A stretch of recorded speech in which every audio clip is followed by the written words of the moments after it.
కాళేశ్వరం అదొక రాజకీయ ప్రచారానికి వాడుతుంది కానీ కూల్చేస్తా కాంగ్రెస్ పార్టీ. తాజాగా నీళ్లు నిల్వ ఉంచమంటే లేదు లేదు అది ఉంచాలో లేదు మేము ఆలోచిస్తాం అంటది. అది గనక డిస్టర్బ్డ్ అయి ఉంటే ఈ పాటికే వీళ్ళు చెప్పినట్టు అసలు కాళేశ్వరం కూలేశ్వరం అన్నారు. మరి కూలిపోయి ఉండాలి కదా.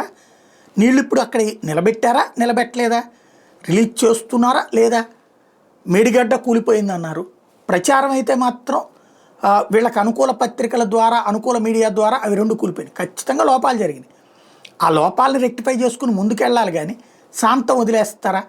దాంట్లో ఇప్పటికీ ఆ గందరగోళం అయితే కొనసాగిస్తోంది. కాళేశ్వరం వేదికల ఆధారంగానే ముందుకెళ్తాం, కాళేశ్వరం కూలినప్పుడు ఎక్కడికి వెళ్ళారని శ్రీధర్బాబు అంటున్నారు. కూలింది ఎక్కడని అదే అర్థం కానటువంటిది.